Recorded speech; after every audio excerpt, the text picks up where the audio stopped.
Hello everyone, स्वागत है आप सभी का हमारे YouTube channel Shivam Sukija classes में। इस वीडियो लेक्चर में हम आपको कराएंगे physical education class 12th board के लिए इंपॉर्टेंट क्वेश्चन।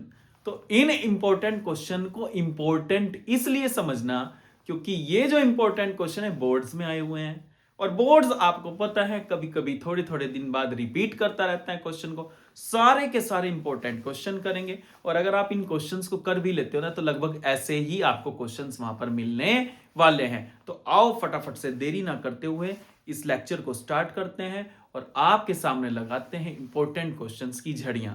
आओ जरा ध्यान से देखो। सबसे पहले लिखा है मंडूकासन क्या है।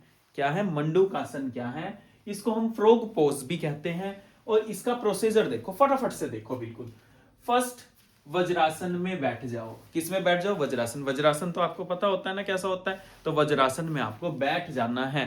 हालांकि मैं कोशिश करूंगा कि आपको इमेज के जरिए बता सकूं कि वज्रासन वगैरह जो भी होगा मैं पूरी कोशिश करूंगा, नहीं तो आप इसको याद रखिए। हाँ, पहले किस में बैठ जाओ? वज्रासन में। वज्रासन लाइक प्रेयर पोजीशन, ठीक है। अब आपको फिस्ट बनानी है। फिस्ट मतलब एक मुट्ठी बनानी है, ठीक है। अब जैसे ये हाथ है, ठीक है, ये अंगूठा देखिए आप, ये इस तरीके से आपको क्या है? फिस्ट बनानी है।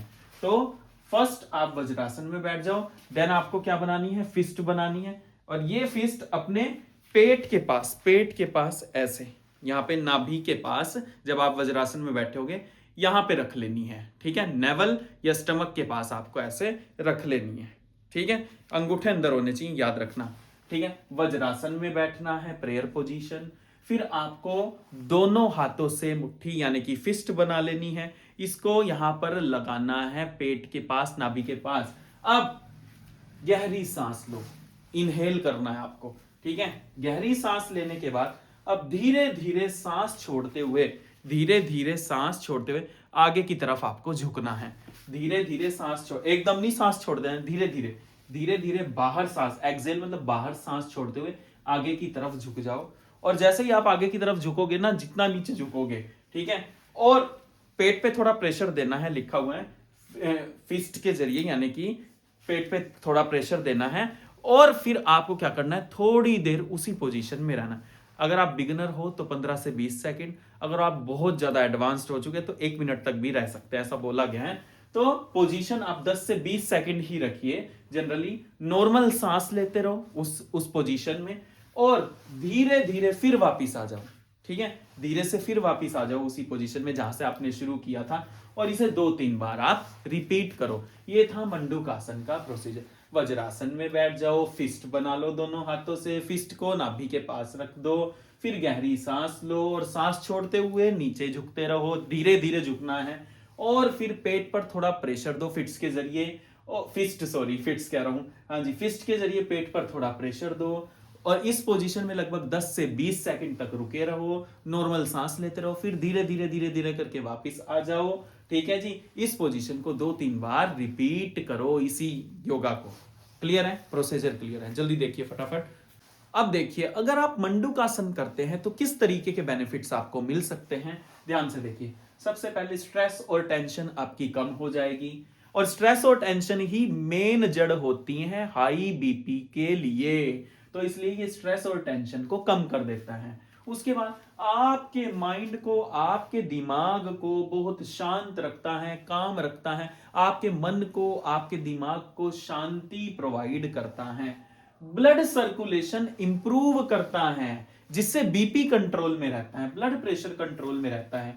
नर्वस सिस्टम भी आपका रिलैक्स कर देता है, ठीक है। मंडूकासन के बेनिफिट्स चल रहे हैं भाई ये। उसके बाद डाइजेशन को इंप्रूव करता है। क्यों? क्योंकि आप इसमें फिस्ट बनाते हो, नाभि पर रखते हो पेट पर, जिससे पेट पर प्रेशर पड़ता है, जिसकी वजह से डाइजेशन इंप्रूव होता है। उसके बाद अगर आप इसकी रेगुलर प्रैक्टिस करते हो, इस आसन को, मंडूकासन को रेगुलरली प्रैक्टिस में रखते हो, तो इससे हार्ट को रेस्ट मिलता है और हाइपरटेंशन जैसी बीमारियों से आपको मुक्ति मिलती है। हाइपरटेंशन जैसा सिस्टम ही कंट्रोल में रहता है। क्लियर? और बॉडी और माइंड दोनों को ये रिलैक्स रखता है, उनको बैलेंस रखता है। ये थे मंडूकासन के बेनिफिट। होप सो क्लियर हुआ होगा मंडूकासन का प्रोसीजर और मंडूकासन का बेनिफिट। आओ अब हम फटाफट से कवर अप करते हैं मकरासन के क्या स्टेप हैं, क्या प्रोसीजर रहेगा। याद रखना प्रोसीजर को आपको स्टेप बाय स्टेप ही लिखना है ध्यान से। मकरासन यानी कि क्रोकोडाइल पोज करते वक्त क्या स्टेप आपको फॉलो करने हैं और इससे क्या फायदे आपको मिलेंगे। सबसे पहली बात, पेट के बल सीधे लेट जाओ, ऐसे पेट के बल सीधे लेट जाना है, ठीक है जी। लेट गए जी।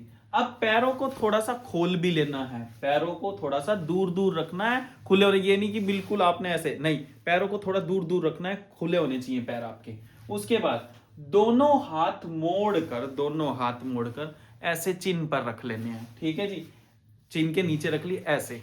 अब आप पेट के बल बैठे हुए हैं और ऐसे आपको लेट जाना है, ठीक है।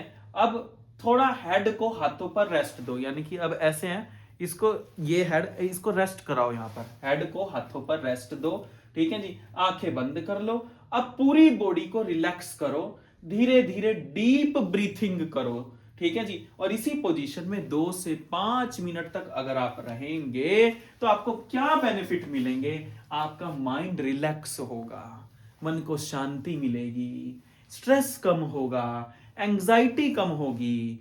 एंजाइटी मीन्स कई बार हमें कपकपनी सी छुटने लगती है, अभी कोई काम हुआ नहीं, या कई बार वोमिट आने का दिल होता है, जैसे अभी आपके बोर्ड का पेपर आ जाएगा, कई बच्चों को होता है अभी पेपर आया नहीं, उनके मन में पहले से ही कपकपनी सी, स्ट्रेस आना शुरू हो जाता है, ये सारी चीज। तो इन चीजों को ये कम करेगा, नर्वस सिस्टम को आपके शांत करेगा, इससे आपको आपके हार्ट को रेस्ट मिलता है, ठीक है जी। और हाइपरटेंशन, हाई बीपी जैसी समस्या आपकी कंट्रोल में हो जाती हैं। यही आपका मकर आसन है। आओ अब करते हैं एक और most important question, what are macronutrients, what are its types और व्हाट आर इट्स फंक्शंस। सामने लिखा है, आओ देखते हैं। है ये न्यूट्रिएंट्स ही, तो ये एक ऐसे न्यूट्रिएंट्स होते हैं जो बॉडी को चाहिए होते हैं, लेकिन किसमें, लार्ज अमाउंट्स में, क्योंकि मैक्रो का मतलब होता है बड़ा। तो यानी कि ऐसे nutrients which is required by body in large amount. अब बॉडी क्या करेगी लार्ज अमाउंट के न्यूट्रिएंट्स का, इससे हमें एनर्जी मिलेगी, फिर इससे हमारी बॉडी में जो टिश्यूज वगैरह हैं उनको ग्रोथ मिलेगी, बॉडी रिपेयर करेगी और बॉडी के फंक्शन को मेंटेन होने में भी मदद मिलेगी। अगर न्यूट्रिएंट्स नहीं मिलेंगे, इसको भूल जाओ, ग्रोथ ही नहीं हो पाएगी। अगर मैक्रो न्यूट्रिएंट्स नहीं होंगे, टिश्यूज रिपेयर ही नहीं हो पाएंगे।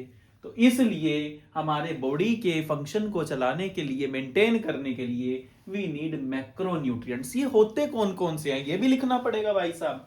टाइप, कार्बोहाइड्रेट्स, प्रोटीन्स और फैट्स। कार्बोहाइड्रेट्स जैसे राइस, ब्रेड, पोटैटोज, यहां से आपको कार्बोहाइड्रेट्स मिलेंगे, ठीक है। प्रोटीन्स में कौन कौन से सोर्स आ जाते हैं, मिल्क आ गया, एग्स आ गए, पल्सीज दाल वगैरह आ गई, मीट आ गया, ये सारी चीज। फैट्स में कौन कौन से सोर्स आ गए मैक्रोन्यूट्रिएंट्स के, ऑयल हो गया, बटर हो गया, नट्स हो गया, ये सारे फैट्स में आ जाएंगे। क्लियर है मैक्रोन्यूट्रिएंट्स क्या हैं, ये इसके टाइप्स हैं, सोर्सेज हैं, यहां से हमें मैक्रोन्यूट्रिएंट्स मिलते हैं। फंक्शन देख लीजिए, ये हमारी बॉडी को एनर्जी प्रोवाइड करते हैं, क्योंकि जब न्यूट्रिएंट्स मिलेंगे हमें, जब हम खाना खाएंगे तो खाना डाइजेस्ट होगा, न्यूट्रिएंट्स वगैरह मिलेंगे, वो किस में तब्दील हो जाएंगे, एनर्जी में। तो it provides energy to body. इससे हमारी बॉडी की ग्रोथ होगी, जो टिश्यूज वगैरह हैं वो रिपेयर होंगे, और ये हमारी बॉडी को वार्म रखता है, एक्टिव रखता है। न्यूट्रिएंट्स ही नहीं होंगे, प्रोटीन्स ही नहीं होगा, बॉडी में फैट ही नहीं होगा, तो कहां से एक्टिव रह लोगे यार आप। तो बॉडी को वार्म रखता है, एक्टिव रखता है, और हमारी डेली एक्टिविटी को सपोर्ट करता है, और हमारे मेटाबॉलिज्म को भी बना के रखता है। अभी मैंने बताया ये क्या करता है भाई साहब, आपका मेटाबॉलिज्म क्या, एक ऐसा प्रोसेस जो आपके खाने को किस में कन्वर्ट कर रहा है, एनर्जी में। कैसे, न्यूट्रिएंट्स में, प्रोटीन्स बना के, उनका फैट्स वगैरह बना के, तो मेटाबॉलिज्म को भी मेंटेन करके रखता है। तो मैक्रोन्यूट्रिएंट्स क्या था, सामने लिखा हुआ है, स्क्रीनशॉट लेना चाहते हैं ले लीजिए। आओ अब करते हैं micronutrients. What are micronutrients, what are its types and sources, और व्हाट आर इट्स फंक्शंस। ये भी एक इंपॉर्टेंट क्वेश्चन है। आओ फटाफट से। माइक्रो मतलब छोटा, ऐसे न्यूट्रिएंट्स जो बॉडी को चाहिए लेकिन स्मॉल अमाउंट में चाहिए, और ये ऐसे न्यूट्रिएंट हैं जो बॉडी के लिए एसेंशियल हैं। अगर आप चाहते हो कि आपकी बॉडी प्रॉपर्ली फंक्शनिंग करती रहे, तो उसके लिए भाई विटामिन्स, कैल्शियम, मिनरल्स, ये सारी चीज जरूरी चाहिए होंगी। तो इसलिए इसके टाइप्स में हमने लिख दिया विटामिन्स, मिनरल्स, ये सारी चीज। आयोडीन, पोटेशियम, ये सब है, जब डिटेल में करेंगे तब। अब लेकिन पेपर आ रहा है तो इसके लिए करना है। सोर्सेज, इसके क्या सोर्सेज हैं, कहां से प्राप्त कर सकते हो? फ्रूट्स खाओ, वेजिटेबल्स खाओ दबा करके, मिल्क और डेयरी प्रोडक्ट्स हो गए, उसके बाद eggs, fish, meat, green leafy vegetables हो गए, पालक वगैरह, नट्स एंड सीड्स हो गए, इनको दबा दबा करके खाओ, तभी आप विटामिन्स और मिनरल्स, पोटेशियम्स और आयोडीन, इस तरीके की कमी को पूरा कर पाओगे। तो यही माइक्रो न्यूट्रिएंट्स है, इसी से ही आपकी बॉडी प्रॉपरली तरीके से फंक्शनिंग करती है। अब इसके क्या फंक्शंस रहेंगे, ध्यान से देखो। ग्रोथ और डेवलपमेंट, भाई बॉडी को ग्रोथ भी चाहिए, बॉडी की डेवलपमेंट भी चाहिए, तभी होगी जब भरपूर मात्रा में विटामिन, कैल्शियम आपको मिलते रहेंगे। इंप्रूव इम्यूनिटी, इम्यूनिटी बरकरार रखने के लिए भी आपको माइक्रो न्यूट्रिएंट्स चाहिए ही चाहिए। उसके बाद keep bones and teeth strong, calcium चाहिए ना हड्डियों के लिए, टीथ के लिए, तो इसलिए कैल्शियम आपको कहां से मिलने वाला है? माइक्रो न्यूट्रिएंट से। उसके बाद फॉर्मेशन ऑफ ब्लड, अगर आप चाहते हो दवा के खून बने आपके अंदर, तो कुल मिला के फॉर्मेशन ऑफ ब्लड करने के लिए भी आपको माइक्रो न्यूट्रिएंट्स की आवश्यकता है। उसके बाद maintain healthy eyes, skin, nerves, ये सारी चीज, जैसे विटामिन सी स्किन को कितना अच्छा रखता है, तो वो आपको ऑरेंज वगैरह से, फ्रूट से मिलेगा। तो कुल मिलाकर के माइक्रो न्यूट्रिएंट्स का ये रोल था। होप सो आपको क्लियर हुआ होगा। अगर आपको भी वीडियोस अच्छी लग रही हैं तो लाइक कीजिए, सब्सक्राइब कीजिए चैनल को और शेयर भी कीजिए। Thank you.